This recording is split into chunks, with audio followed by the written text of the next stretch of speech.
We must be in this world, men and women, either scholars or students of scholarship.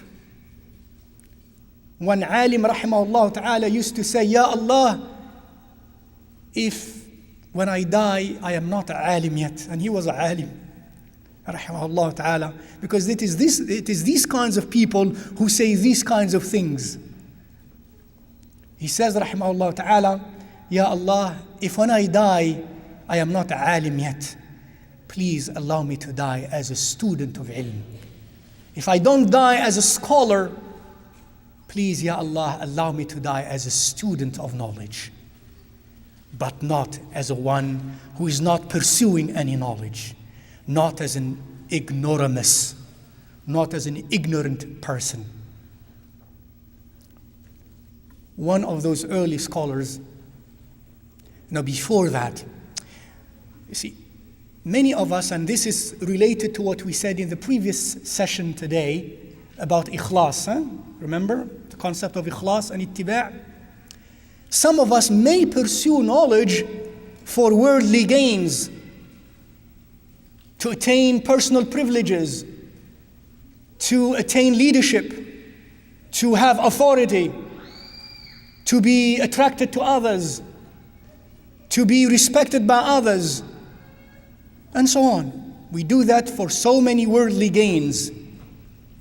If when we pursue knowledge, and this knowledge in this deen in particular, we pursue it for the same reasons, for other than that desire, that longing, and that burst inside of your heart and mind for Allah Azza wa Jal, for that nearness to Allah Azza wa Jal, and the glory that it brings inside of you and me, and the independence that it creates inside of you and me, because I will be truly independent from my own whims, from my lower desires, from being concerned with satisfying the greedy self all the time. I am truly liberated, for all I care about is that ultimate purpose of nearness to the source of all being and all knowledge. And then I am truly free.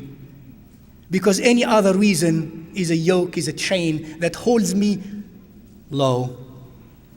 So he said, sallallahu alayhi wasallam, in this regards, من طلب العلم ليباري به العلماء أو يماري به السفهاء أو يصرف به وجوه الناس إليه أدخله الله النار. Subhanallah. Look again at the view and the concept of ilm and of knowledge and of seeking it in this deen in Islam. Look at the balance, look at the beauty, look at the cleanliness of it, look at the purity of it. Subhanallah. He says, sallallahu alayhi wasallam, again, seeking knowledge is mandatory, but then why should you seek it? And he says, if anyone seeks this knowledge in order to debate the scholars and to challenge the scholars, so that now I have enough knowledge to be at the level of debating scholars and challenging scholars, and therefore I'm building a reputation and a name for myself. If the one who learns, he or she learns ilm liyubariya al-mubarah, which means competition, to compete with others, or liyumariya bihi sufaha. Al-mumarah is when you have a tendency to disagree with people, and you like to disagree with people, and you always like to express different views and just express them. Mumarah. And a person learns knowledge because he or she is going to equip himself or herself with tools to challenge others of seekers of knowledge, or even sufaha, in other words, those who are not at the level of knowledge, really.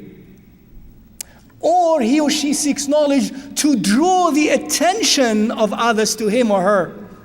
Again, a selfish and a greedy motive.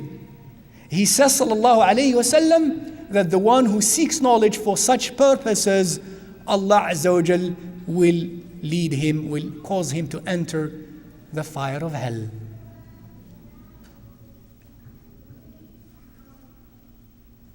أدخله الله النار والعياذ بالله.